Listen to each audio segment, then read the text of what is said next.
Oke, Assalamualaikum warahmatullahi wabarakatuh. Selamat malam, teman-teman.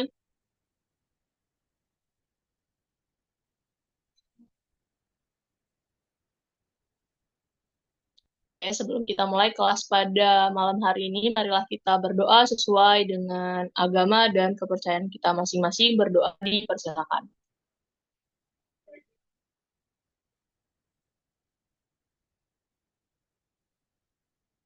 Ini udah selesai. Oke. Nah, hari ini teman-teman kita akan mempelajari terkait tulang dan sendi ya. Nanti ada 4 topik utama yang akan kita pelajari. Sebelumnya, apakah suara kafir jelas di teman-teman? Masuk? Mas Kak, Oke, kalau begitu, sebelum kita mulai kelasnya, teman-teman silakan mengerjakan pretest tulang dan sendi terlebih dahulu ya. Kalian berikan waktu berapa? 6 menit ya. Nanti kita mulai kelas di 7:11 atau 12 ya. Nah, silakan teman-teman dikerjakan pretestnya. Pretestnya ada di form sudah kalian kirimkan. Kan yang link atas teman-teman ya. Yang pretest itu. Nanti post testnya dikerjakan setelah mendapatkan materi. Oke, selamat mengerjakan teman-teman ya. Sama link absensi sudah Kak Afir kirim ya. Oke, silakan dikerjakan terlebih dahulu pre-testnya ya.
Oke, sudah 7:11 ya teman-teman.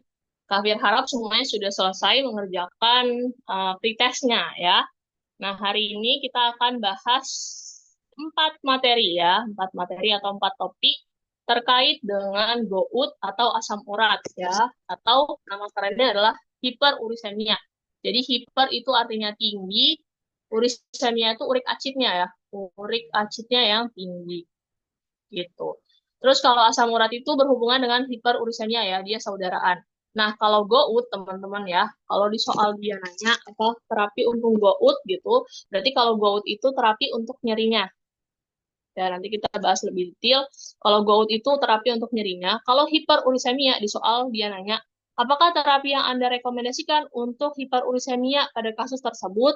Nah, berarti dia bertanya terkait dengan obat yang dapat menurunkan asam urat gitu ya teman-teman. Jadi beda nih kalau GOUT dia menangani nyerinya, kalau hiperursemia terkait dengan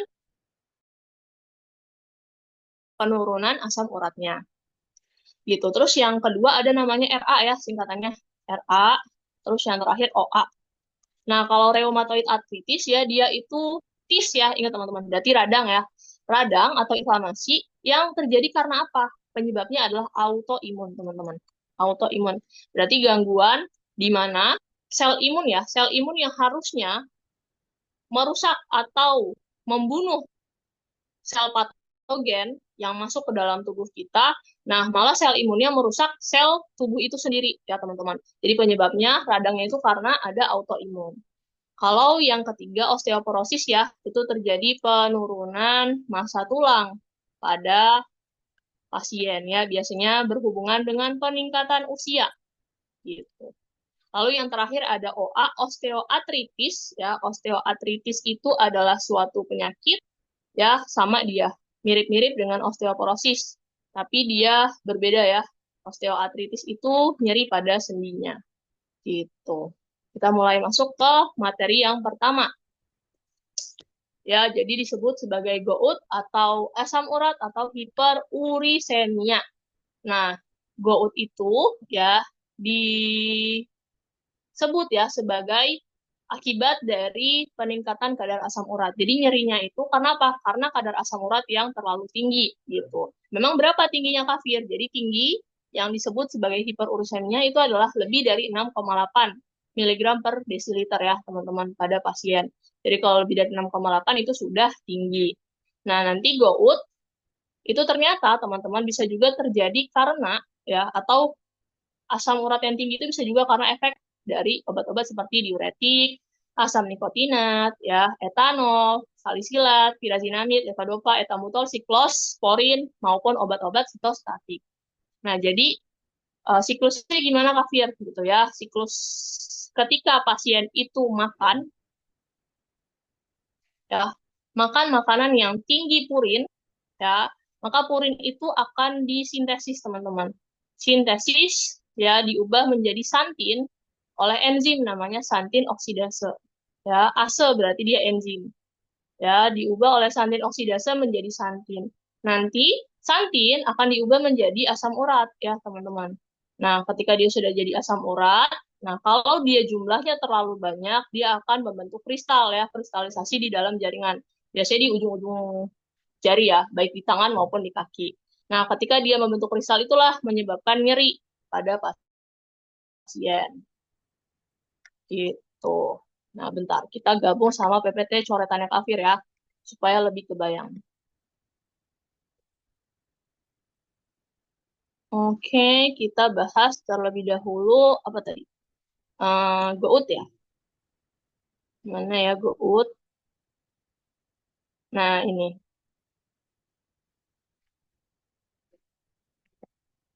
Jadi lihat di sebelah kanan ya, teman-teman, asam urat ya. Tadi penyebabnya apa? Yang bisa nyebabin peningkatan purin ya, seperti makanan jeroan ya, teman-teman. Kacang-kacangan maupun sayuran hijau itu bisa nyebabin peningkatan kadar purin ya. Nah, tadi santin itu akan diubah ya, teman-teman. Nah, hampir ganti jadi laser. Nah, santin itu akan diubah oleh santin oksidase ya menjadi asam urat. Makanya sekarang kita bahas golongan obatnya ya, mekanisme obat yang bekerjanya. Ada yang pertama namanya inhibitor santin oksidase, teman-teman. Inhibitor santin oksidase contohnya siapa? Contohnya adalah allopurinol. Ya, allopurinol. Lalu kalau misalnya selain allopurinol yang satu golongan namanya febusoksat, teman-teman. Ya, febusoksat. Nah, inhibitor santin oksidase itu kerjanya apa? Menghambat enzim tadi, teman-teman, yang namanya santin oksidase. Sehingga ketika pasien itu makan terlalu banyak yang kayak purin gitu ya, santinnya tidak akan diubah menjadi asam urat, teman-teman. Ya, jadi kalau misalnya santin tidak bisa diubah menjadi asam urat, maka tidak akan ada kristal yang bertambah di jari-jari kuku ataupun jari-jari pada tubuh pasien gitu ya. Jadi jumlah asam uratnya dapat berkurang drastis pada pasien ketika menggunakan obat-obat allopurinol atau febusoksat. Nah, ini disebut sebagai golongan urikostatik ya, teman-teman. Ingat-ingat urikostatik. Urikostatik. Soalnya kadang di soal itu dia tanya, seorang apoteker akan memberikan obat golongan urikostatik. Maka obat apa yang diberikan? Nah, maka jawabannya adalah allopurinol ataupun febusoksat. Gitu. Terus yang kedua ada golongan namanya urikosurik, teman-teman ya. Urikosurik. Jadi dia kerjanya di mana? Kerjanya adalah meningkatkan ekskresi asam urat melalui ginjal, teman-teman ya. Meningkatkan ekskresi asam urat melalui ginjal. Nah, jadi kan tadi asam urat itu ada di darah ya, teman-teman. Dia terdeposit. Nantinya akan dikeluarkan. Oke, ada yang mau nanya, teman-teman? Oke, enggak ya. Pencet ya tadi. Oke. Nantinya akan dikeluarkan ya melalui ginjal. Nah, ketika pasien itu menggunakan obat-obat seperti probenecid maupun sulfentrazone ya, dia akan meningkatkan jumlah ekskresi asam urat melalui ginjal, gitu ya. Jadi sebanyak apapun asam urat yang dihasilkan, dia akan dikeluarkan melalui ginjal. Nah, golongan ini disebut sebagai urikosurik ya, urikosurik. Terus ada tambahan, teman-teman. Ada tambahan golongan namanya yang menghancurkan asam urat.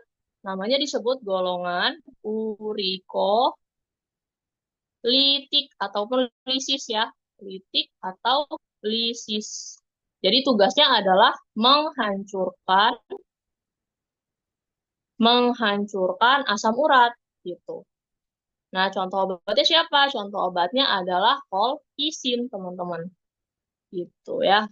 Contoh obatnya adalah kolkisin. Itu. Ini adalah beberapa golongan ya kerja dari obat pada asam urat gitu. Terus kalau misalnya di soal dia nanya terkait GoUT ya GoUT itu berarti terkait nyerinya teman.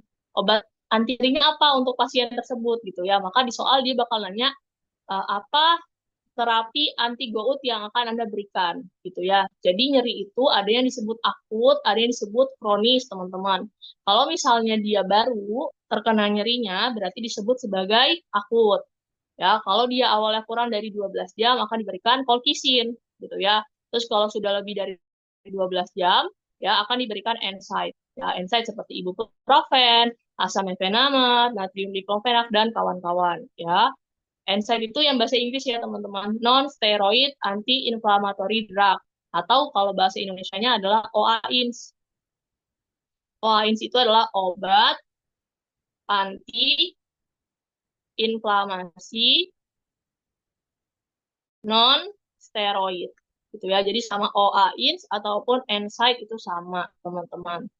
Gitu. Terus nanti juga bisa ditambahkan kortikosteroid gitu. Nah, kalau misalnya dia sudah masuk nyeri, teman-teman, masih nyeri ya setelah ditambahkan NSAID ataupun kortikosteroid, maka dia sudah masuk gout kronis gitu. Kalau dia sudah gout kronis, maka terapinya apa? Terapinya itu dimulai dengan first line-nya adalah golongan ganti ya, layarnya. Oke, udah ganti. Itu bisa dimulai dengan golongan urikostatik, teman-teman. Tadi ya, allopurinol ataupun febusoksat. Nah, dia itu ada notes-nya nih yang bisa teman-teman ingat ya. Dia aman buat pasien ginjal, ya, gangguan ginjal. Tapi gimana? Ada penurunan dosis ya, penurunan dosis. Jadi misalnya uh, ini misalnya allopurinol ya. Kalau allopurinol pada pasien normal kan 100 mg per hari, teman-teman. Nah, kalau buat pasien CKD atau gangguan ginjal itu setengahnya, yaitu 50 miligram per hari gitu. Kalau misalnya di Febusoxat ya, misalnya untuk pasien non CKD atau pasien yang sehat, berarti 80 miligram per hari. Tapi kalau pasien yang sakit gangguan ginjal, boleh dikasih Febusoxat tapi setengahnya gitu ya. Jadi seperti 40 miligram per hari gitu. Terus kalau misalnya pasien itu terkontrol ya dengan urikostatik masih tinggi asam uratnya misalnya, maka kita bisa ganti dengan golongan urikosurik tadi ya, probenecid atau sulfitrazone. Nah, dua obat ini dia nggak boleh buat pasien gangguan ginjal.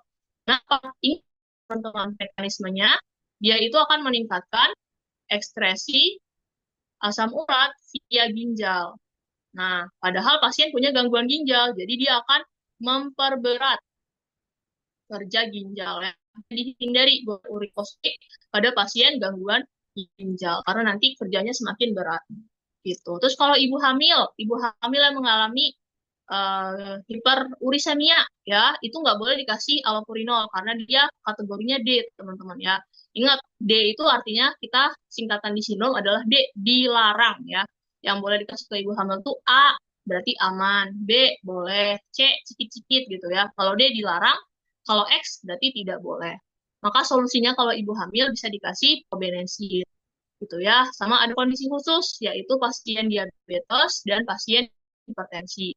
Nah, pasien diabetes itu kalau misalnya dia punya diabetes dan memakai obat golongan tiazolinidion, contohnya siapa? Contohnya adalah pioglitazone. Nah, itu si golongan tersebut teman-teman bisa dihindari pada pasien yang memiliki asam urat yang tinggi. Kenapa? Karena bisa menyebabkan peningkatan nilai asam urat gitu. Terus ada yang kedua ya, kalau misalnya pasiennya punya hipertensi, ya hipertensi golongan diuretik maupun golongan tiazid itu ya bisa nyebabin hiperurisemia.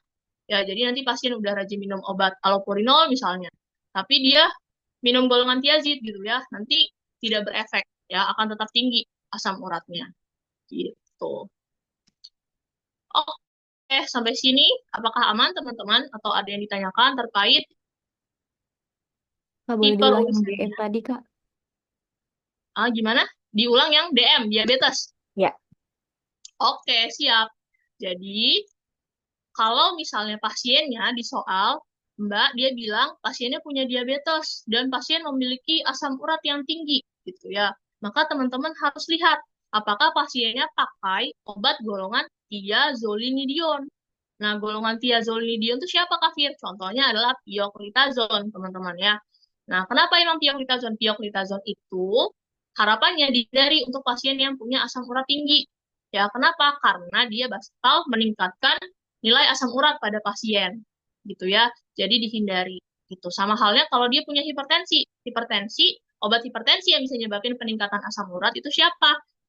Contohnya golongan tiazid ya, atau contohnya adalah HCT, hidroklorotiazid, dan obat-obat diuretik itu bisa menyebabkan hiperurisemia. Jadi dihindari untuk pasien yang punya asam urat yang tinggi.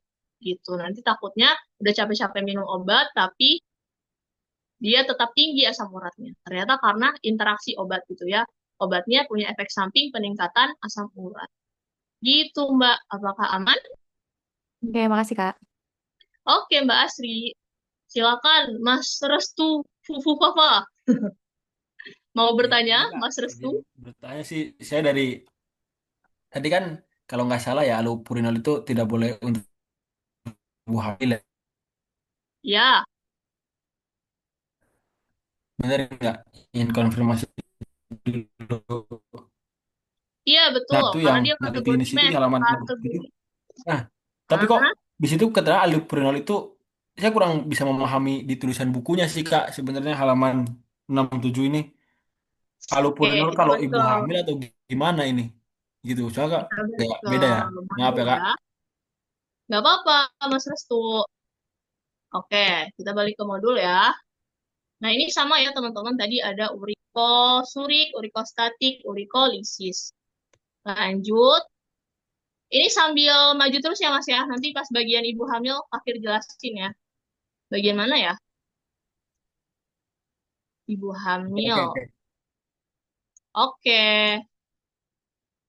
Nah, ini Mas, allopurinol itu KI bumil. Kenapa? Tadi sama dengan yang Kafir jelaskan, karena allopurinol itu kategori kehamilannya D gitu. Jadi dia tidak aman buat ibu hamil. Kalau ibu hamil rekomendasinya probenesit gitu. Mas Restu Kuku Papa. Bingungnya di mana Mas di modulnya? Ah, ah,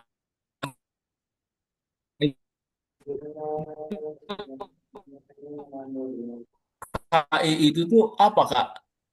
Oh, KI itu apa? Dari modulnya Pertanyaan sebenarnya itu kan itu KI itu apa kan ya? singkatan yang itu. Oh iya ya, KI itu kontraindikasi Mas Restu. Oke. Jadi kalau KI ditulis sama di modul berarti dia kontraindikasi ya. Kontraindikasi artinya tidak boleh gitu. Aman Mas Restu terjawab? Aman, aman, maaf nih. Kurang ini lolos lah. Oke, nggak apa-apa Mas Restu ya. KI itu artinya kontraindikasi atau tidak boleh ya buat ibu hamil karena dia kategori D. Jadi kalau buat ibu hamil ya, bumil, rekomendasinya adalah si probenesit gitu ya.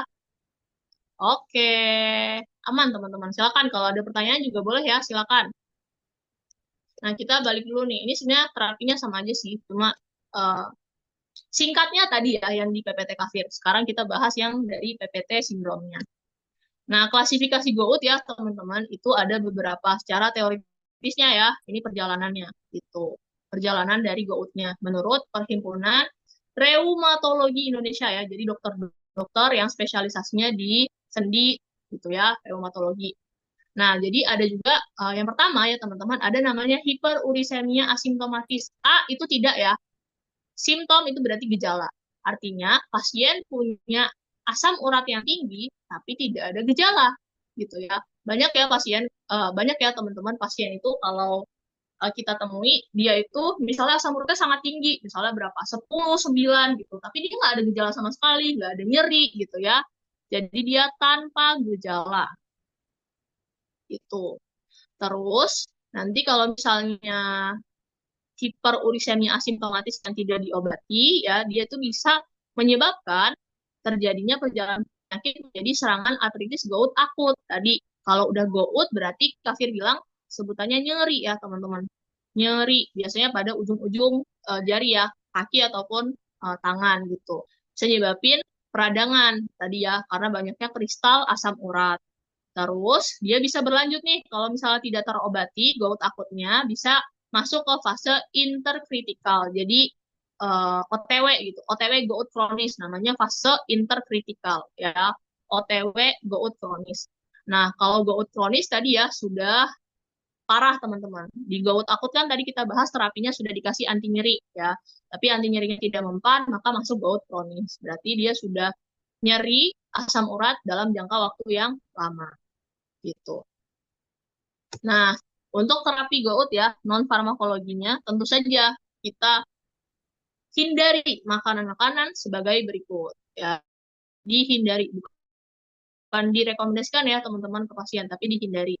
Seperti makanan tinggi purin, ya jeroan, hati ginjal, ya soda, pemanis, tinggi fruktosa. Nah, bentar lagi kan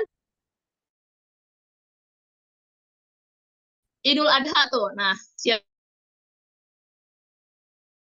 siap ya teman-teman.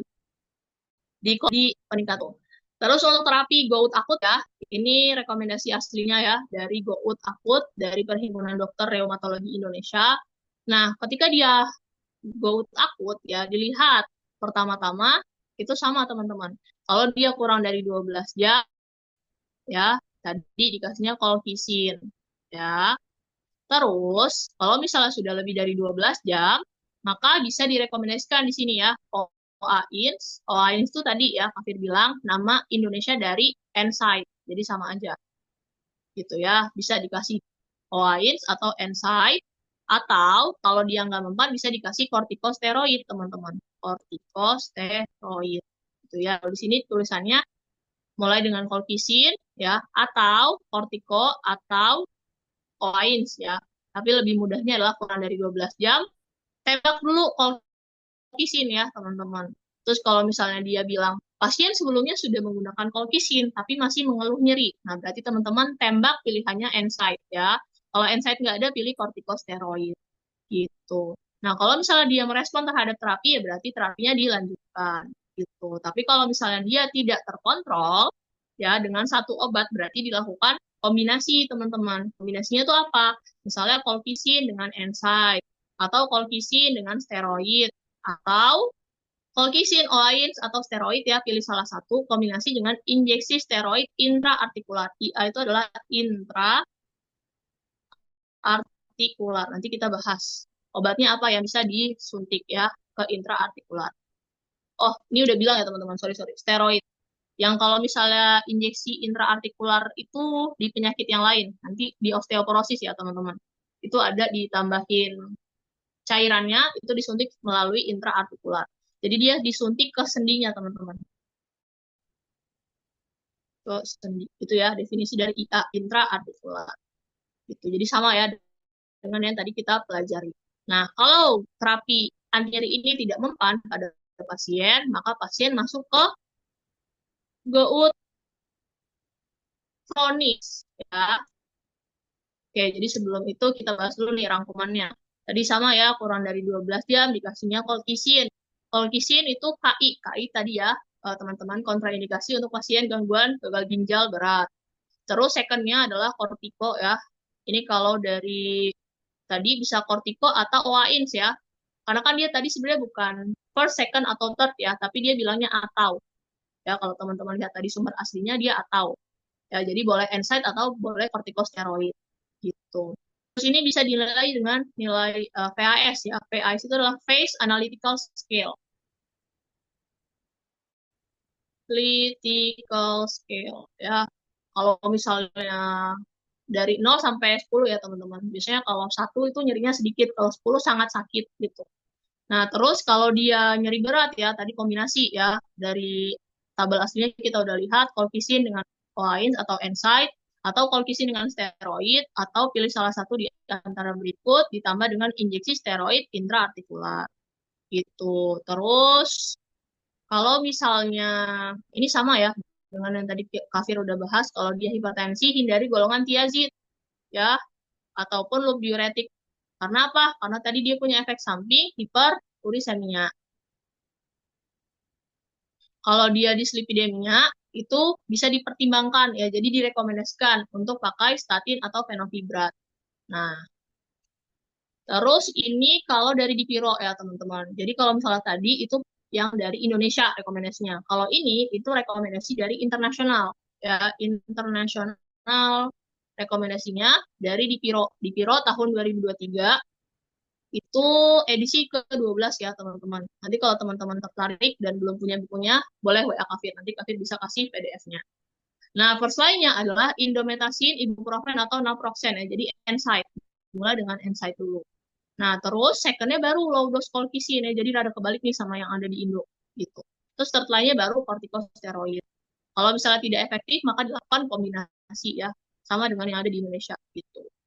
Terus setelah digunakan selama 2 minggu, maka diterapi dengan hiperurisemia. Nah, tadi ya teman-teman, kita kan udah bahas. Oh, kecepatan. Oke, pelan-pelan ya, Barut ya. Barut mau diulangin dari bagian mana?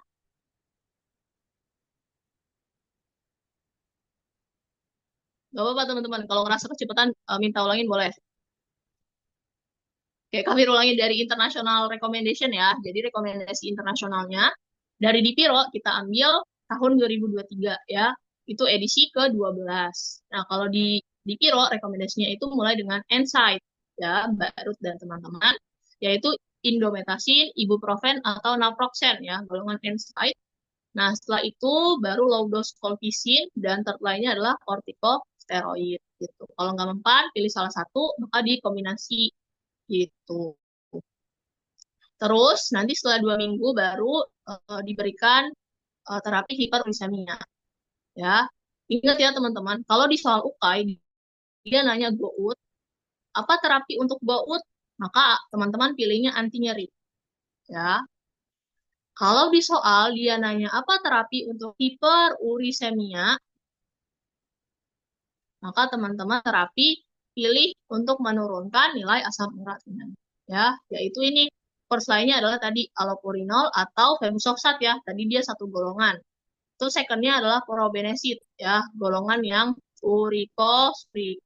Kalau misalnya nggak mempan, ya bisa dikombinasi antara alo dengan probenecid. Ya, tadi kita udah bahas nih, urikostatik, ya, contohnya tadi allopurinol sama febusoxat. Kalau urikosurik, ya, contohnya adalah probenecid, singkatannya Suripro, ya, urikosurik, probenecid. Kalau litik, tadi contohnya colchicine, ya, dia menyebabkan menghancurkan asam urat.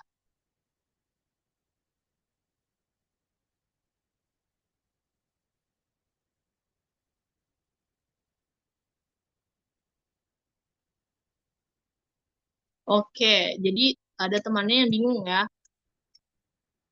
Eh, Oke, jadi gini, kalau misalnya di sini kan pilihnya colchicine, kortikosteroid atau OAINS ya. Nah, tapi kita lihat ke sini, Mbak. Tadi Mbak siapa ya yang bertanya? Mbak Mei ya, Mbak Mei. Jadi, kalau misalnya mengacu ke tata laksana yang ada di Indonesia, itu first line-nya kurang dari 12 jam kita kasih colchicine. Ya, terus di sini pilihannya atau ya, jadi boleh kortikosteroid, boleh juga OAINS gitu. Nah, kalau misalnya di soal ya tadi Mbak Mel nanya, Mbak Mei nanya kalau misalnya di soal ada NSAID sama kortikosteroid pilih yang mana gitu ya. Nah, kalau misalnya mengacu ke guideline terbaru ya teman-teman, ini 2024 nih ya. Nih 2024, zaman kafir belum pakai ini ya. Zaman kafir itu urutannya masih tadi colchicine, NSAID, kortikosteroid. Tapi yang terbaru dia pilihan ya, jadi atau bisa colchicine kalau kurang dari 12 jam atau kortiko atau OAINS. Jadi kalau misalnya ada keduanya itu menurut kafir sedikit tidak mungkin, Mbak Mei. Karena kalau di UKAI itu pasti dia apa sebutannya tidak mungkin dualisme gitu. Jawabannya pasti hanya mengacu ke satu gitu ya. Jadi nanti pas di UKAI pilihannya satu. Karena kalau di sumber aslinya tata laksananya dia tulisannya atau ya kortikosteroid atau OAINS gitu ya.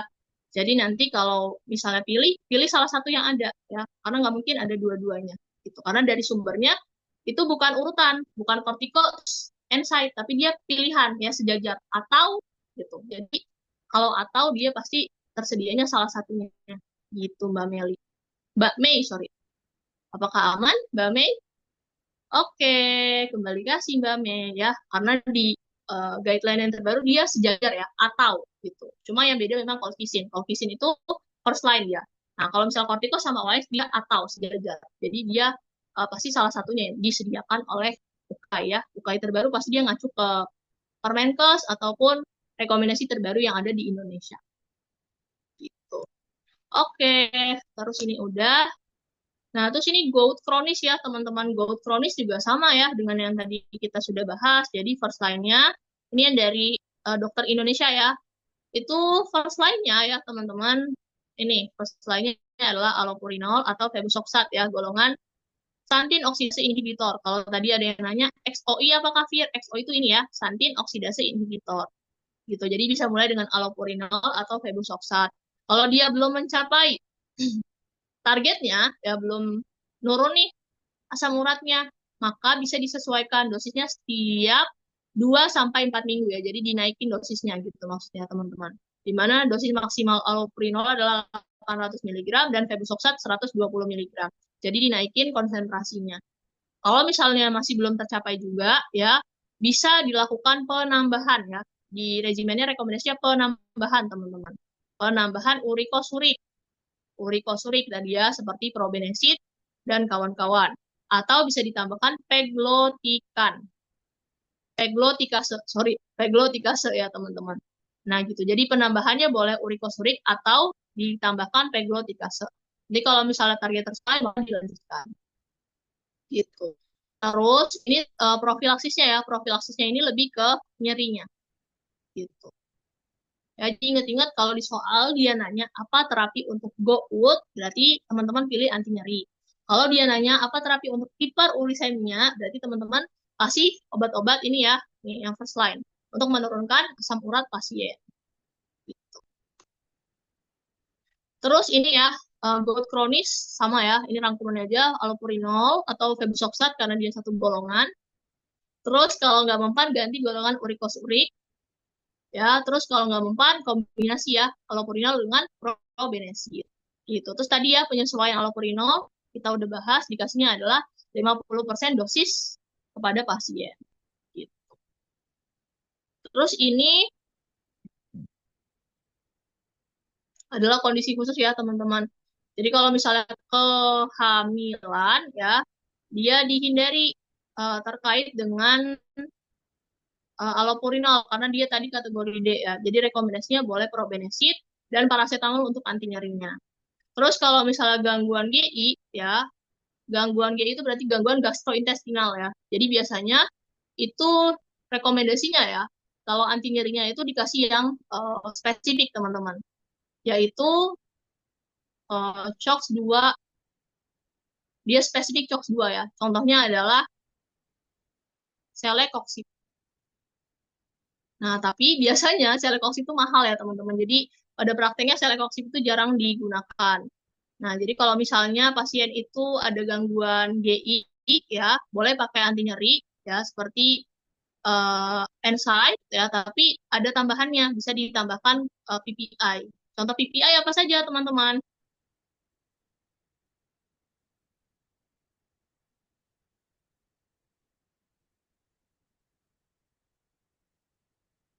Omeprazol, lansoprazol, ya, ya gitu ya teman-teman, bisa ditambahkan PPI.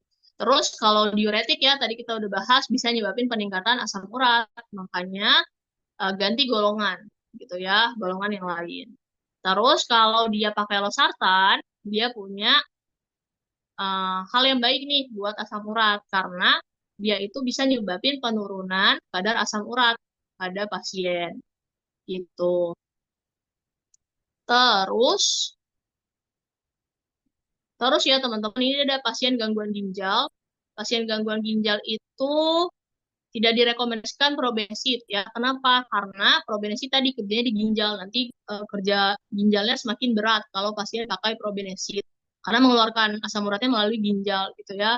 Terus kalau KI allopurinol dan colchicine itu, kalau allopurinol tadi ya teman-teman, boleh pada pasien dengan gangguan ginjal tapi harus ada penurunan dosis kalau mau dipakai untuk pasien CKD gitu ya, harus ada penyesuaian dosis atau adjust dosis gitu. Nah, ini ya adjust dose gitu.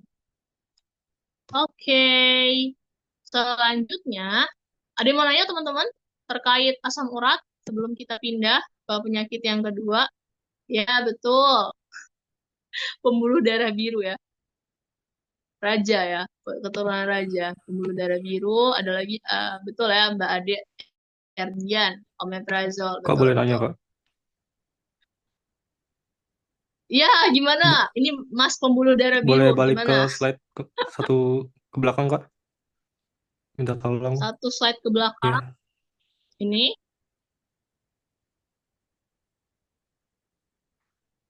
kalau kondisi pasiennya hamil, terus dia punya CKD Kak. Mm-mm. Jadi terapinya gimana ya? Soalnya allopurinol kan Nggak boleh. eh, Heeh. masih bisa diganti sama Febu gitu ya Kak? Oke, coba ya kita cek febusoxat kategori kehamilannya apa. Karena kalau allopurinol nggak bisa karena dia kategori D tadi ya. Bentar, Mas pembuluh darah biru. Bentar ya, kasih cekin dulu. Febusoxat pregnancy kategori.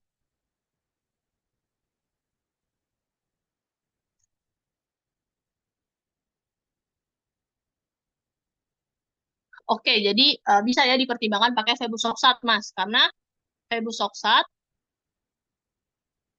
itu kategori kehamilannya C ya. Ingat, kalau C itu berarti boleh ya dengan pertimbangan. Benefitnya lebih besar daripada resikonya. Ya, contoh yang kategori C dipakai ke ibu hamil itu labetalol ya, teman-teman. Labetalol itu juga kategori C ya, tapi dia direkomendasikan untuk pasien hipertensi dan ibu hamil. Gitu. Apakah aman, Mas pembuluh darah biru? Aman, Kak. Terima kasih banyak, Kak. Oke, kembali kasih, Mas. Ya, aman ya. Mantap, mantap. Oke, selanjutnya kita masuk ke RA ya, teman-teman. RA itu adalah suatu penyakit, ya, rheumatoid arthritis. Jadi dia penyebabnya adalah autoimun, ya. Kalau autoimun sampai sekarang masih belum diketahui ya, teman-teman. Penyebabnya itu apa gitu, masih multifaktoral gitu. Nah, karena dia autoimun ya, teman-teman. Tapi autoimunnya tuh nyebabin apa? Nyebabin pembengkakan dan inflamasi ya, sehingga nyebabin nyeri sendi pada pasien. Itu penyebabnya adalah autoimun ya, sama ini. Itu. Teman-teman, ini enggak? Kayaknya kita cuma beda setahun 2 tahun ya mungkin. Tahu NG Storia, MC? Nah, itu salah satu ini ya, teman-teman.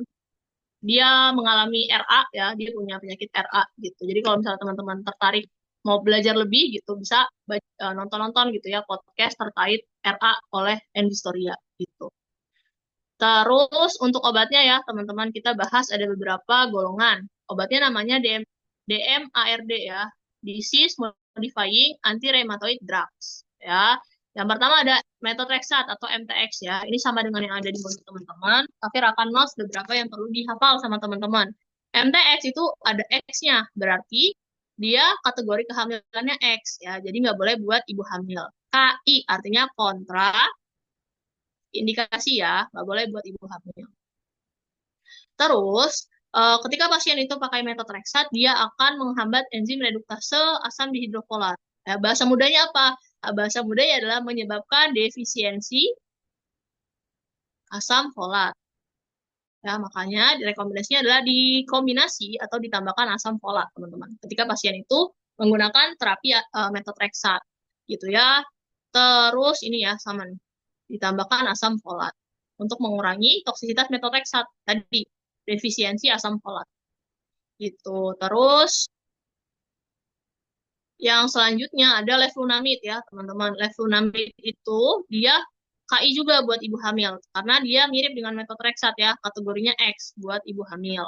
Gitu. Jadi dihindari penggunaannya leflunomid pada pasien ibu hamil. Gitu. Terus kalau leflunomid yang suka ditanyain tuh ini teman-teman, alopecia ya, alopecia gitu. Terus selanjutnya ada golongan bukan golongan, contoh obat sulfasalazin ya. Nah, sulfasalazin itu dia kategorinya B ya, berarti boleh ya, boleh buat ibu hamil. Jadi dia first line buat ibu hamil kalau mengalami RA ya atau rheumatoid arthritis gitu. Terus kita selanjutnya ada contoh obat hidroksi ya, hidroksikloroquine. Hidroksikloroquine itu yang terkenal adalah gangguan pada mata, teman-teman. Ya, gangguan pada mata. Makanya kalau pasien itu mengalami bukan mengalami menggunakan hidroksikloroquine, ada rekomendasi di mana dirujuk ya ke dokter spesialis mata setiap 3 bulan. Gitu ya. Nah, ini di rekomendasi yang baru setiap 3 bulan ya teman-teman. Kalau rekomendasi yang lama dia setiap 6 bulan ke dokter matanya. Tapi ini yang terbaru rekomendasinya adalah setiap 3 bulan sekali gitu ya, dicek ke dokter mata gitu. Karena bisa nyebabin gangguan pada mata. Terus ada golongan siklosporin ya, dia akan memblok interleukin 1 dan interleukin 2 gitu. Ini bisa nyebabin hiperplasia gingival ya. Ini yang bisa di notes teman-teman. Terus ada DMARD biologis ya, biologis. Jadi kalau yang tadi itu konvensional teman-teman. Ya, kalau sekarang kita bahas biologis. Biologis itu ada beberapa golongan. Yang pertama menghambat TNF alfa. Contohnya adalah infliximab, adalimumab, etanercept, ya, certolizumab maupun golimumab, ya. Nah, dia itu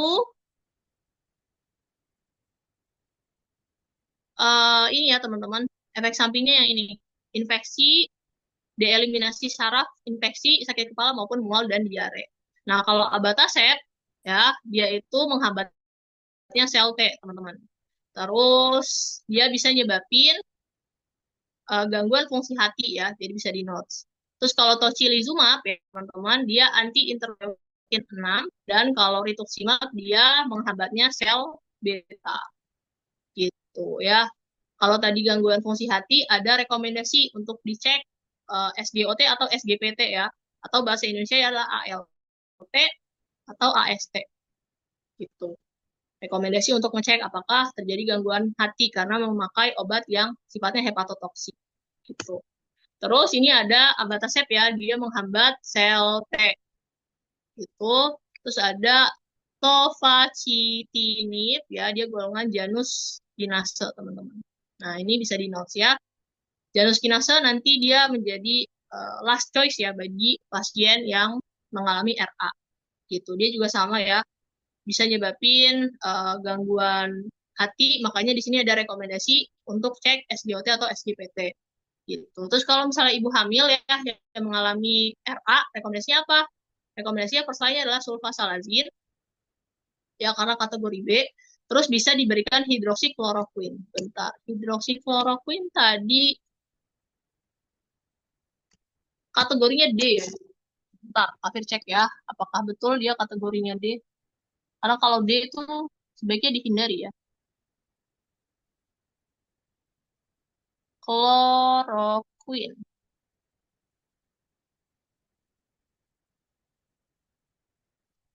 Oke.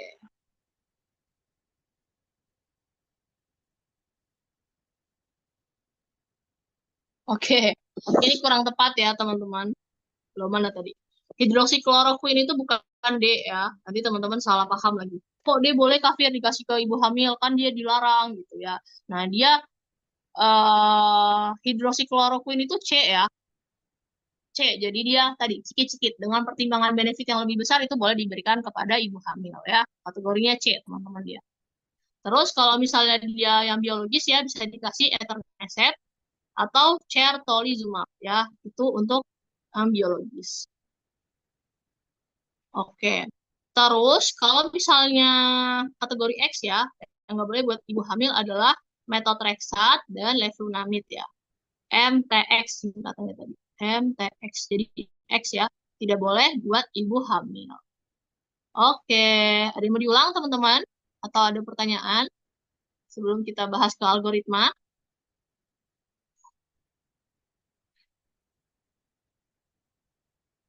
Aman? Oke, kalau aman kita lanjut. Nah, kita masuk ke patofisiologi dari rheumatoid arthritis ya, teman-teman. Jadi rheumatoid arthritis itu adalah suatu gangguan ya tadi ini sendi ya, teman-teman, ataupun tulang yang bagian atas ini. Bagian bawah juga. Ya. Terus di sini ada cairan ya, cairan sinovial. Nah, ketika pasien itu mengalami rheumatoid arthritis ya, dia akan mengalami inflamasi atau radang pada area tersebut. Jadi di sini itu mengalami bengkak ya, teman-teman. Nah, ini adalah gambaran di mana mediator inflamasinya itu rilis dari dalam tubuh gitu. Sehingga bisa nyebabin bengkak pada area tersebut gitu ya, dan nyebabin nyeri pada sendi pasien.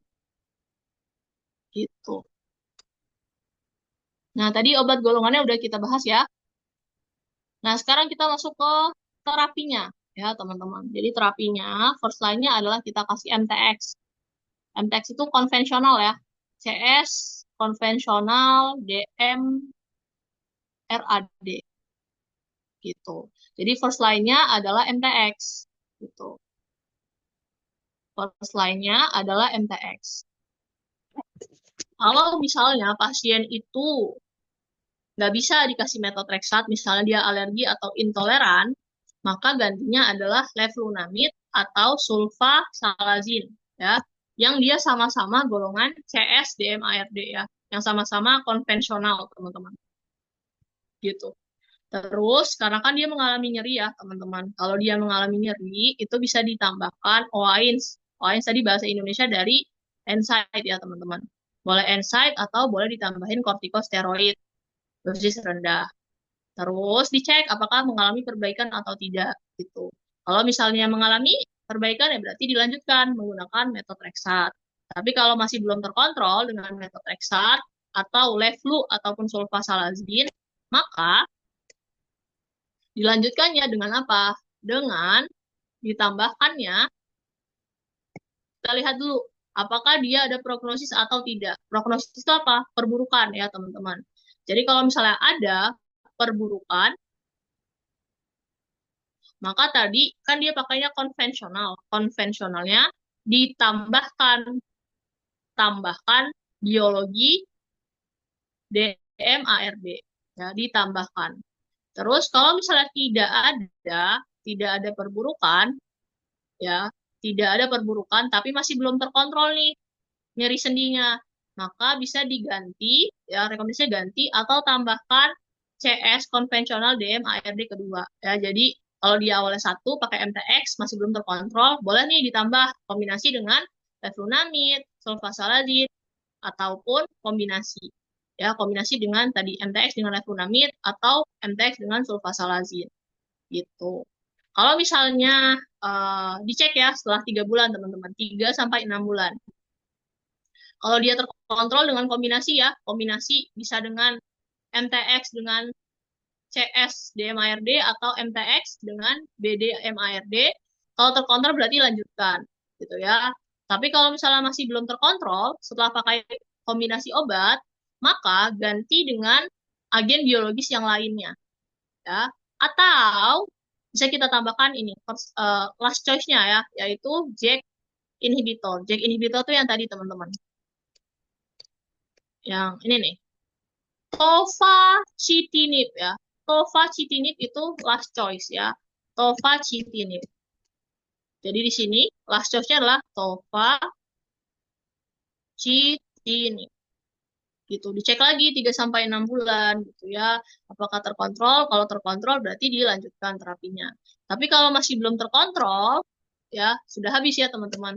Last choice-nya adalah tofacitinib. Jadi rangkumannya gimana Kak Fir? Rangkumannya mulai dulu dengan MTX ya. First line-nya kok MTK sih? MTX teman-teman. MTX ya. Kalau MTX tidak terkontrol, maka tadi pilihannya adalah leflunomid. Ini alternatif ya.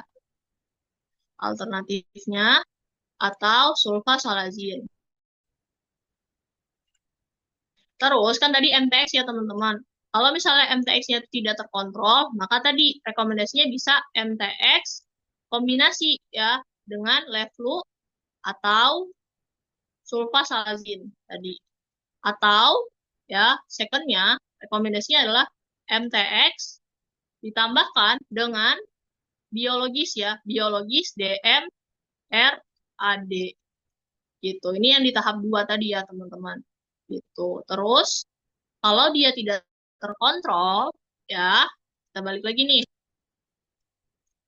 Di tahap 1 ya, pakainya MTX. Kalau nggak bisa MTX, leflu atau sulfasalazin. Kalau tidak terkontrol, tadi MTX dengan biologis DMARD atau MTX dengan ini ya, leflu atau sulfasalazin ya, tadi sudah kita catat. Terus kalau masih belum terkontrol, tadi ganti dengan biologis DMARD yang lain atau pilihan terakhir adalah tambahkan JAK inhibitor ya teman-teman. Oke, jadi third line-nya adalah ininya ya teman-teman. Ini diganti, di third line-nya diganti, atau third line-nya adalah tadi, golongan JAK inhibitor. Gitu. Ya, gitu. Jadi mulainya dengan MTX ya, atau dia golongan CS, DM, ARD, ya. Terus dia dikombinasi dengan sesamanya, yaitu leflunomid atau sulfasalazin, atau kalau tidak terkontrol bisa MTX dengan BDMARD, gitu ya. Boleh yang atas, boleh yang bawah, gitu ya. Yang bawah kalau misalnya dia ada perburukan tadi. Perburukan, kalau yang atas tidak ada perburukan. Kalau masih belum terkontrol, yang terakhir ya, JAK inhibitor, teman-teman. Oke, boleh. Yang mana? Mbak MTX. Guys, kalian bisa nggak namanya yang nama kalian gitu? Kalau namanya MTX kan bingung ya manggilnya. Yang mana Mbak atau Mas?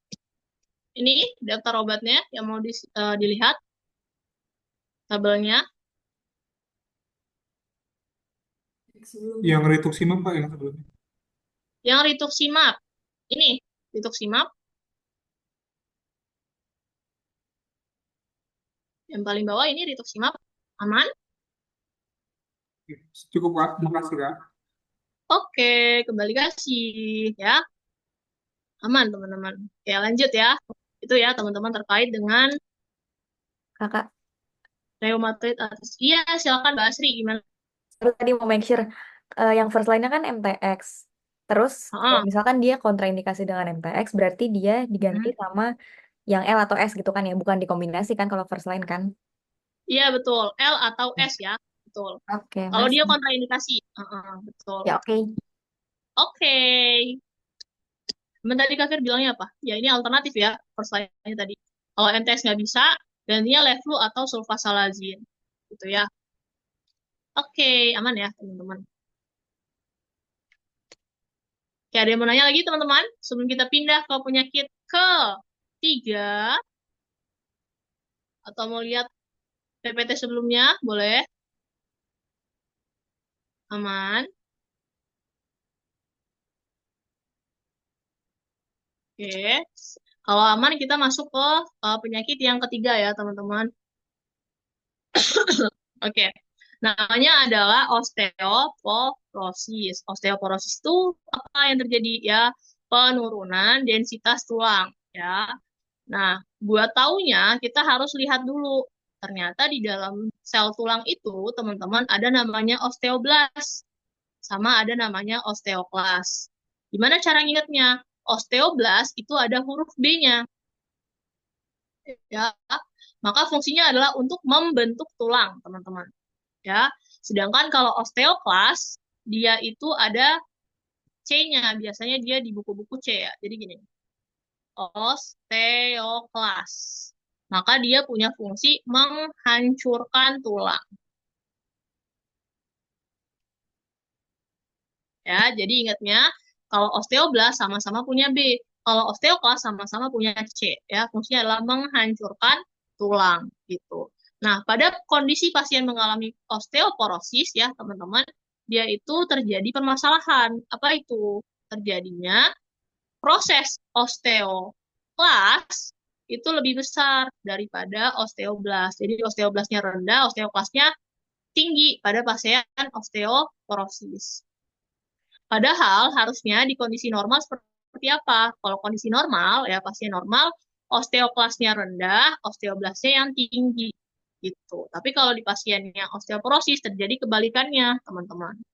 Gitu. Terus biasanya osteoporosis itu bisa lebih parah ya, atau dia faktor resiko ketika pasiennya itu sudah menopause. Jadi ibu-ibu yang usianya lanjut ya, teman-teman, itu mengalami penurunan estrogen ya kalau dia sudah menopause. Maka penurunan estrogen ini juga sama teman-teman, bisa nyebabin penurunan osteoblas. Jadinya osteoklasnya yang lebih tinggi. Kalau osteoklas yang lebih tinggi, penghancur tulangnya lebih besar gitu ya. Makanya kalau kita lihat gambarnya kayak gini ya, osteoporosis. Dia tulangnya rapuh ya, tapi ini rada menggelikan ya, mungkin bagi beberapa teman-teman gambarnya. Kayak kita next aja. Nah, ternyata teman-teman osteoporosis itu selain karena pertambahan usia ya atau pada pasien yang menopause, ada juga nih ternyata obat-obat yang bisa nyebabin pasien itu terkena osteoporosis gitu. Yang pertama ada phenytoin ya, karbamazepin, asam valproat, karbamazepin. Ini sama ya guys, ini double ini. Hapus saja. Terus ada juga obat-obat HIV seperti tenofovir, ritonavir gitu ya. Terus siklosporin, tacrolimus, furosemid ya. Tapi yang umum tuh ini.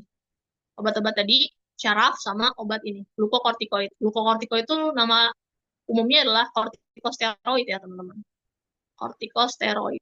Kayak Dexa dan kawan-kawan itu bukan sehari dipakai langsung osteoporosis ya besoknya, tapi penggunaan kortikosteroid dalam waktu yang panjang itu bisa beresiko terhadap penurunan BMD ya, bone mass density atau kepadatan tulangnya itu bisa berkurang gitu. Jadi pasien beresiko untuk mengalami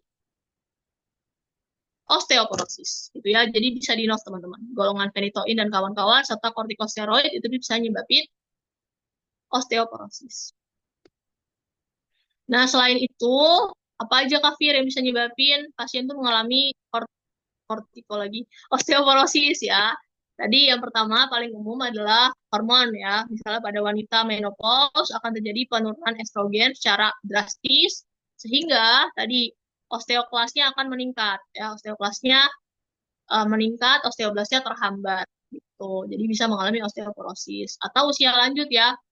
Usia yang bertambah ya, maka akan terjadi penurunan pada regenerasi dan pembentukan tulang atau gaya hidup nih ya bisa dihindari teman-teman seperti konsumsi alkohol berlebihan, kurangnya olahraga, konsumsi kopi ya, kopi yang terlalu banyak itu bisa menghambat penyerapan kalsium. Terus bisa juga ini ya tadi yang Kafir udah tandain kortiko dalam waktu yang lama ya bisa nyebabin defisiensi vitamin D, kalsium terganggu dan pasien mengalami osteoporosis ya jadi dihindari teman-teman uh, beberapa kondisi ini gitu ya untuk menghindari pasien mengalami osteoporosis. Kok nggak bisa geser? Oke. Terus biasanya di soal ya teman-teman di soal UKAI maupun di TO itu dia ngasihnya nilai T-score ya. Jadi untuk mengetes apakah pasien itu mengalami osteoporosis atau tidak itu dicek dengan T-score teman-teman. Ya, T-score itu kalau lebih dari -1 berarti dia normal. Kalau -1 sama -2,5 dia OTW. OTW osteoporosis ya namanya adalah osteopenia. OTW osteoporosis. Maka kalau dia udah osteopenia, maka harus kombinasi ya kalsium dengan vitamin D gitu. Terus kalau dia sudah lebih kecil ya daripada -2,5 itu sudah mengalami osteoporosis. Maka first line-nya adalah golongan bifosfonat ya. Contohnya adalah alendronat, risendronat, maupun asam zalendronik gitu. Terus second-nya adalah ibendronat, raloxifen, atau teriparatid gitu. Terus raloxifen ya, itu ada notes-nya teman-teman. Dia bagus untuk pasien yang punya osteoporosis dan riwayat kanker payudara gitu. Terus last choice-nya adalah intranasal calcitonin. Jadi kalau misalnya digambar ya teman-teman supaya nggak bingung. Misalnya ini 0. Ini 1, 2, 3 positif ya. Ini -1, -2,5, -3 dan seterusnya. Maka dari -1 ke atas itu kondisi normal ya teman-teman. Kalau dia positif normal. Tapi kalau dari -1 sampai -2,5 itu pasien mengalami osteopenia. Ya, OTW, osteoporosis. Kalau dia bilang dari -2,5 sampai minus terusnya ya, -3, -4, -5, nah udah, berarti dia positif osteoporosis. Itu ya teman-teman supaya lebih kebayang. Jadi ingat ya kalau misalnya orangnya positif ya berarti dia normal nih kalau buat pasien osteoporosis ya karena dia positif angkanya. Tapi kalau misalnya dia semakin negatif berarti dia semakin tinggi juga kondisi osteoporosisnya. Gitu. Oke, sampai sini ada yang bertanyain teman-teman. Ya tadi ada yang raise hand, Kak, ada yang mau mau nanya.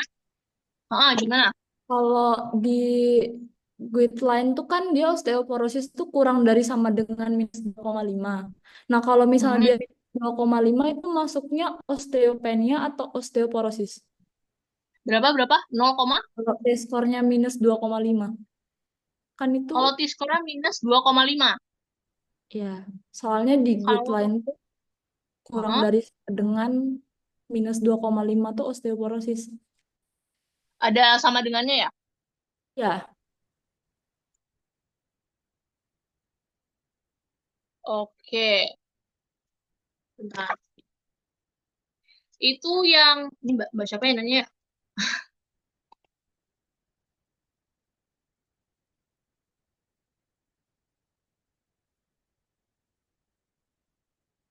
Mbaknya ngacunya dari mana sumbernya?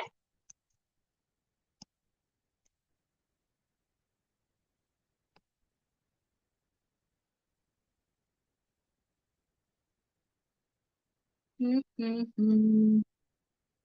Tata laksana yang 2023. Oke.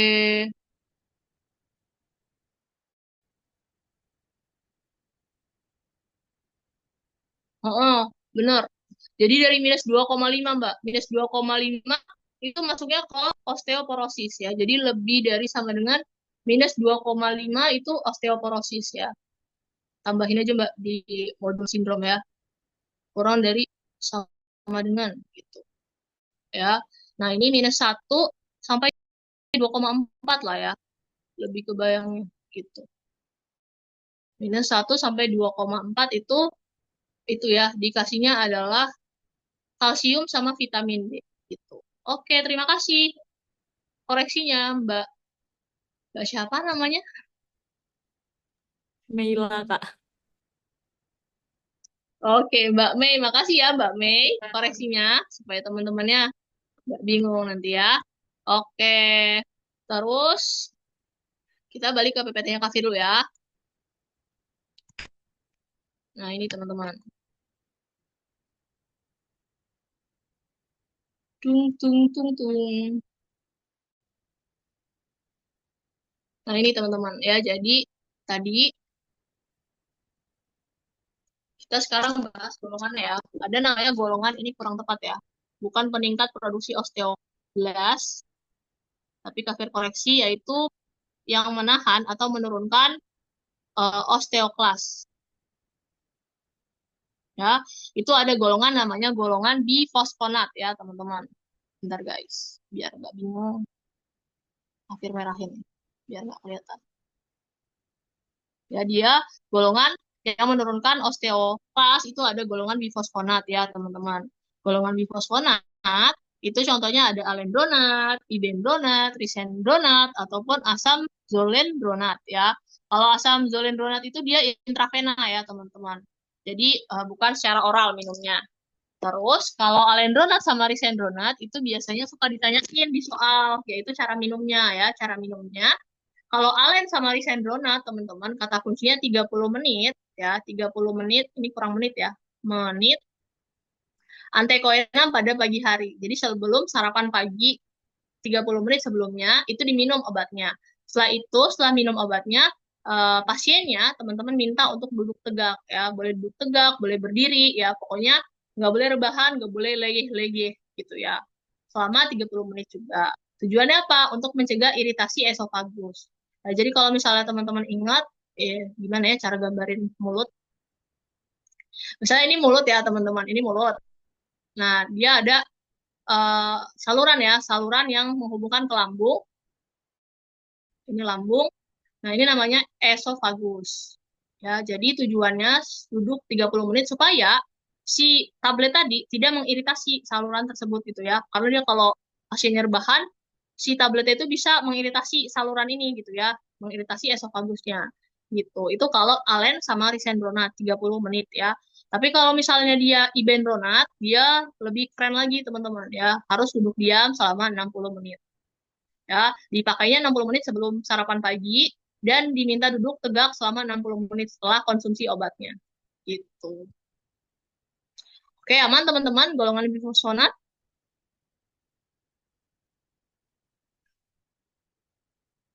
Oke, aman ya. Nah, terus selanjutnya ini ada golongan Izin lainnya. konfirmasi, Kak. Ya, boleh.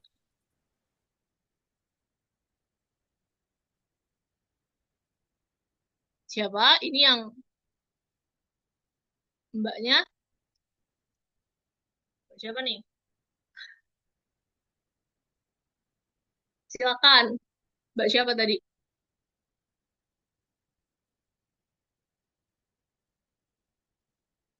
Oke. Siapa tadi yang mau konfirmasi? Silakan. Suara aku masuk nggak ya, Kak? Masuk sekarang. Halo? Masuk, masuk. Tapi tadi diem aja, makanya Kak Firman tanyain. Gimana, Mbak?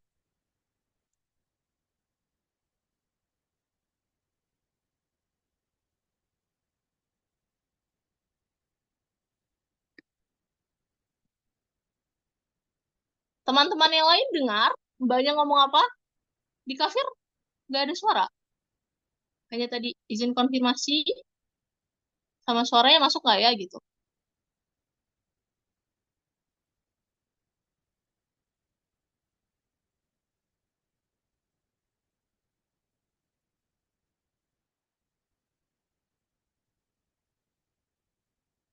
Ya, silakan. Siapa yang mau konfirmasi? Teman-teman yang lain dengar? Atau kafir doang nih yang gangguan? Jadi kafir nggak dengar?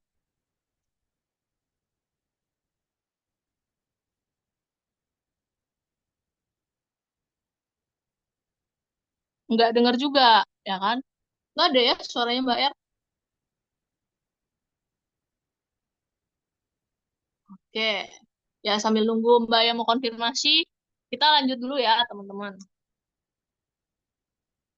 Kita lanjut dulu. Selanjutnya, ya ini ada beberapa yang perlu dikoreksi ya. Untuk yang dia kerjanya adalah menurunkan OWAS, itu kerja dari teriparatid ya, teman-teman. Saya salah, bukan. Jadi kalau misalnya teriparatid, ya kerjanya adalah untuk meningkatkan osteoblast, teman-teman. Osteoblast. Terus ada juga golongan namanya yang tadi ya raloxifen, teman-teman. Nah, raloxifen itu golongan apa, Kafir? Golongan namanya SERM ya. Kalau misalnya teman-teman bisa muncul di UKAI, ingat-ingat dia golongan SERM. Apa itu golongan SERM? Yaitu golongan selektif estrogen reseptor modulator. Ya, contohnya selain raloxifen siapa? Contohnya ada seperti ya, contoh lainnya seperti tamoxifen,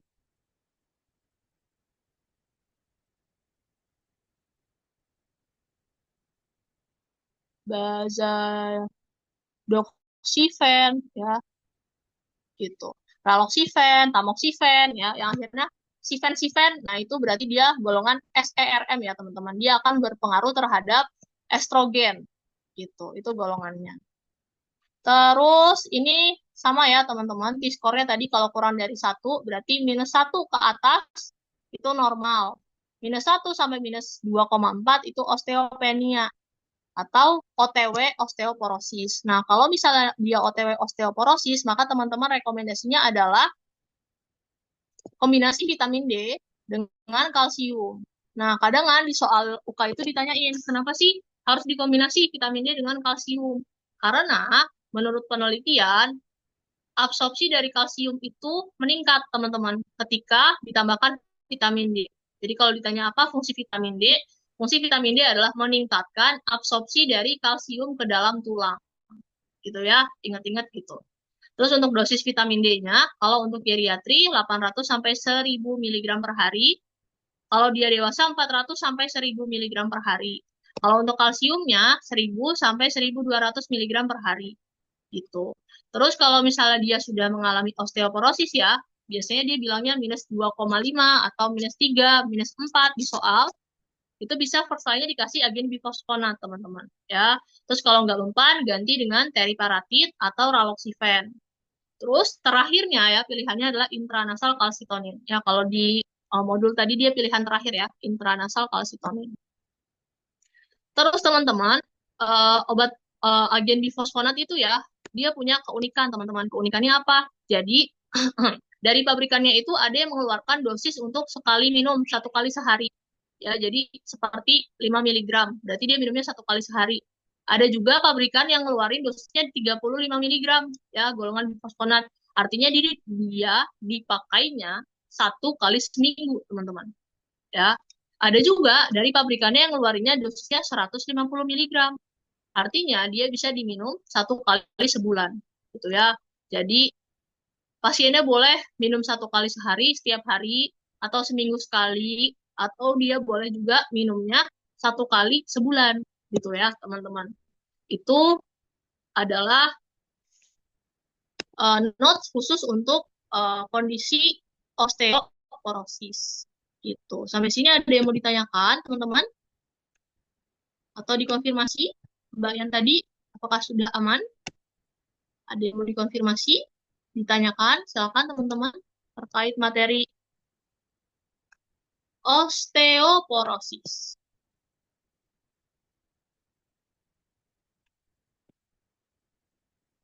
Aman? Oke.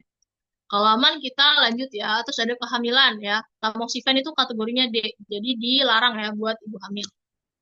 Terus denosumab itu kategori X ya. Alendronat itu kategorinya C. Gitu. Nah, ini cara pemakaiannya sama ya. Yang ada di tadi dimulai dengan bifosfonat. Jadi bifosfonat ada yang 30 menit, ada yang 60 menit ya. Nih. Alendronat ya itu 30 menit, ibendronat 60 menit. Gitu. Terus kalau raloxifen ya, tadi dia golongan SERM. Ya. Selektif estrogen reseptor modulator. Ya, terus kalau teriparatid meningkatkan osteoblast. Ya, ini ada singkatannya ya, teman-teman. Alendronat tegak 30 menit ya, sedangkan Ben itu tegaknya 60 menit. Oke. Terakhir penyakit osteoartritis. Sampai sini apakah ada yang mau ditanyakan, teman-teman? Aman? Lanjut ya. Oke, lanjut kalau tidak ada pertanyaan.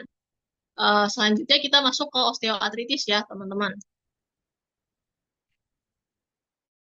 Oke, tinggal 3 slide nih ya. Osteoartritis itu adalah suatu penyakit sendi ya, teman-teman. Atau tulang rawan, ya, kartilago namanya. Karena terjadi penurunan produksi cairan sinovial, teman-teman. Jadi tadi ya, antar tulang ataupun sendi itu ada pelumasnya. Pelumasnya adalah namanya cairan sinovial. Ya, ketika bertambahnya usia, teman-teman, itu akan berhubungan erat dengan penurunan produksi cairan sinovial. Gitu. Ya, akibatnya pasien beresiko mengalami osteoartritis. Gitu. Sehingga nanti pelumasnya ya, itu lama-lama berkurang. Kalau berkurang, yang terjadi adalah tadi sendi atau tulang itu langsung bertemu gitu ya, langsung bergesekan. Sehingga kalau saling bergesekan, langsung bertemu gitu ya, itu bisa nyebabin bunyi ataupun nyeri ya pada pasien. Gitu. Terus kalau misalnya osteoartritis, itu ditandai dengan nyerinya asimetris. Asimetris itu A tidak ya, tidak simetris. Gitu. Jadi kalau nyerinya di sendi, misalnya sendi kaki yang kiri, yang kanan belum tentu nyeri gitu ya teman-teman. Kalau osteoartritis itu dia tidak simetris. Nah untuk terapinya ya teman-teman itu tergantung apakah dia nyerinya di area mana. Kalau lutut dan pinggung ya, dan pinggul, sorry, itu dimulai dengan paracetamol ya, paracetamol selama 4 hari. Kalau nggak mempan, ganti dengan NSAID lain, ya. Terus kalau misalnya dia mau yang selektif ya, teman-teman, buat pasien dengan gangguan GI, boleh langsung kasih celecoxib, gitu. Atau kalau yang mau dioles, bisa ditambahkan capsaicin, gitu. Terus kalau nyeri sedang, ditambahkan tramadol. Kalau dia nyeri berat, ya, bisa ditambahkan kortikosteroid yang intraartikular, ya, teman-teman. Contohnya adalah triamcinolone. Ya, ini yang intraartikular yang tadi disuntikan ya, disuntik langsung ke area sendinya. Gitu. Terus secondnya adalah analgesik opioid ya, morfin dan kawan-kawan. Terus kalau misalnya dia tidak mempan ya, last choice-nya adalah duloxetine teman-teman ya. Tapi duloxetine ini adalah off-label ya, off-label digunakan untuk menangani nyeri pada pasien OA gitu. Terus kalau dia nyerinya di tangan ya teman-teman, dia rekomendasinya bisa dengan capsaicin ya, atau yang dioleskan gitu, atau topical NSAID. Nanti kalau misalnya dioleskan tapi tetap nyeri, baru ditambahkan oral ya, oral NSAID termasuk COX 2 selective inhibitor tadi ya, ini celecoxib gitu. Terus kalau misalnya tidak mempan ya, oral NSAID bisa diganti dengan opioid yaitu tramadol. Gitu. Terus kalau misalnya dia mengalami osteoartritis disendai dengan neuropati, ya neuropati bisa ditambahkan pregabalin atau gabapentin. Gitu ya teman-teman. Terus ini ada cairan terapi pengganti ya, pengganti cairan sinovial. Itu kombinasi ya teman-teman, glukosamin ditambah dengan kondroitin untuk pelumas sendinya. Sedangkan kalau misalnya intraartikular ya, itu bisa ditambahkan asam hyaluronat ya, asam hyaluronat. Nah, kalau glukosamin dengan kondroitin itu untuk meningkatkan produksi cairan sinovial. Kalau misalnya intraartikular hyaluronat ya, teman-teman, dia itu eh, ditambahkan ya cairan sinovial dari luar gitu. Ya, jadi ketika dia disuntik ke sendinya itu langsung berisi seperti cairan sinovial gitu ya, seperti pengganti cairan sinovial gitu. Makanya dia sedikit mahal harganya untuk intraartikular gitu.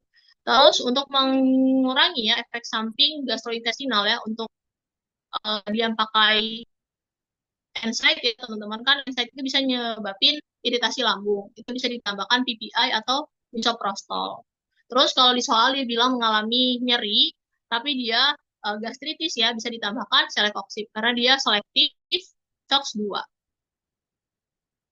COX-2 gitu. Oke, ini selesai. Coba kita balik ke PPT kesehatan kafir ya. Tung tung tung tung. Osteoartritis ya. Nah, ini teman-teman. Ini sama ya teman-teman, cuma memang eh, bedanya dia di dalam bentuk ketikan ya.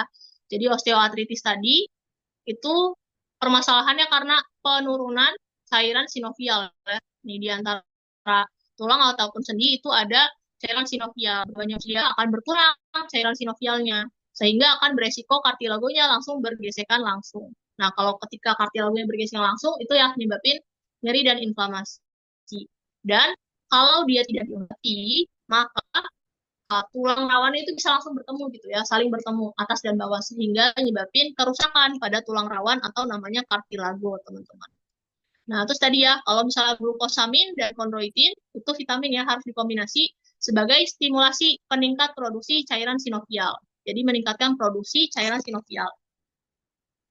Kalau misalnya dia asam hyaluronat ya, yang tadi disuntikan langsung ke sendi, itu intraartikular, asam hyaluronat, dia itu prototipe teman-teman ya. Artinya prototipe itu seperti cairan sinovial dari luar yang langsung disuntikan ke sendinya gitu ya. Kalau yang vitamin tadi dia untuk meningkatkan produksinya, tapi kalau prototipe langsung dimasukin cairan sinovial dari luar, ces gitu ya ke area yang nyerinya gitu. Terus ini sebenarnya rekomendasinya sedikit sama, sedikit berbeda ya, teman-teman. Dimana kalau VAS ya, itu kalau nyeri ringan 1-3, teman-teman. Kalau sedang 4-7 ya. Kalau nyeri berat 7-10. Nah, yang sama itu tadi ya, teman-teman. Kalau dia nyeri berat ditambahnya opioid. Contohnya apa, Fir? Contohnya adalah morfin, fentanyl ya, teman-teman. Terus kalau dia nyeri sedang, obat-obat NSAID dikombinasi dengan tramadol ya. Kalau di PMK yang terbaru. Terus kalau nyeri ringan tadi ya bisa paracetamol dan NSAID.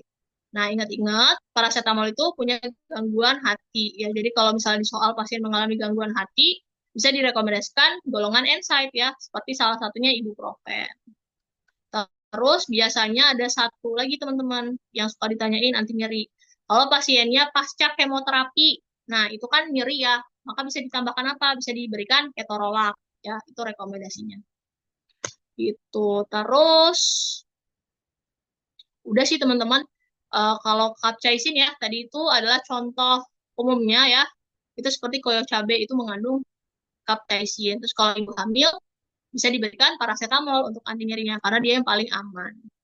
Gitu. Terus ingat-ingat kalau misalnya pasien dikasih kortikosteroid anti nyeri ya, dia punya banyak sekali efek samping yaitu moon phase ya atau nama lainnya adalah Cushing syndrome ya, bengkak ya. Kalau teman-teman pernah lihat case yang beberapa bulan lalu ya, ada anak dikasih sama pengasuhnya itu kortikosteroid supaya nafsu makannya nambah, jadi dikira ibunya dia gemuk, padahal dia mengalami efek samping dari kortikosteroid ya, yaitu moon phase.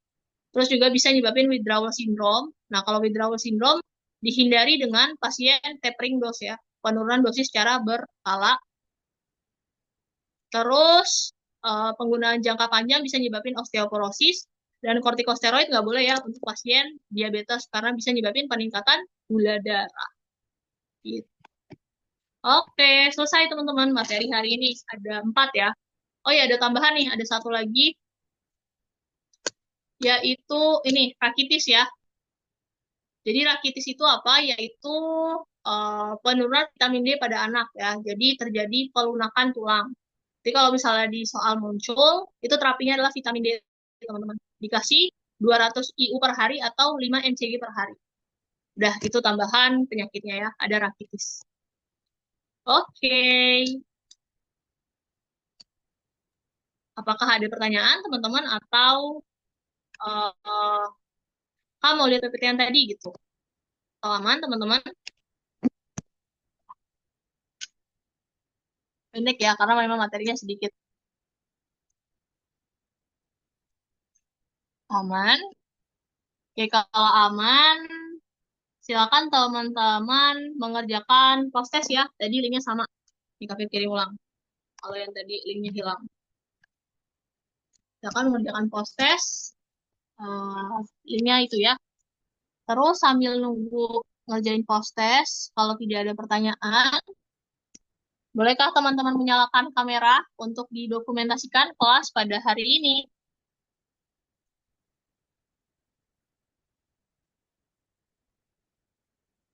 Udah ramai ya, 62 orang.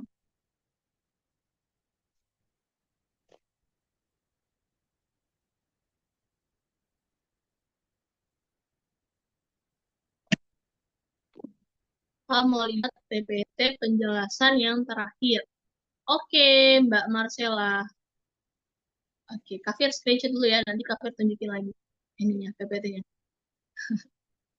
Wah, lucu banget ada yang pakai ini ya, animation. Oke, Kafir screenshot ya. Oke, masih ada yang nyalain.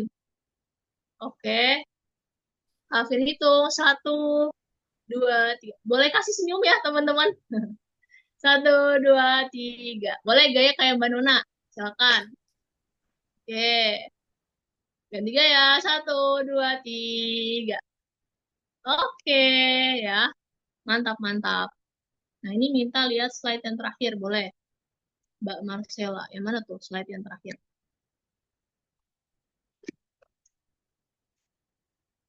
Yang mana, Mbak Marcella? Slide terakhir yang di PPT lama ya? PPT sindrom ya? Yang ini.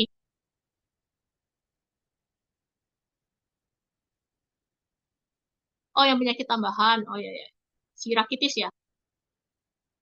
Mana tadi ya, rakitis? Ini, Mbak Mbak Marcella.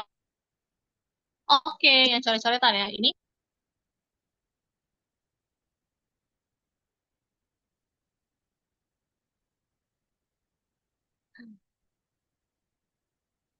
Oke, aman. Ya.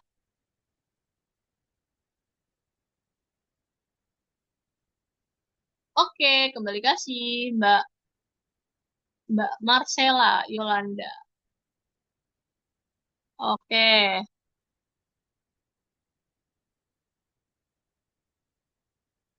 Oke, aman ya, teman-teman. Kalau aman, tidak ada pertanyaan lagi, maka Kafir akan sudahi kelasnya. Cepet ya. Selamat berlibur. Kafir tutup. Wassalamualaikum warahmatullahi wabarakatuh. Makasih Kak. Kembali kasih.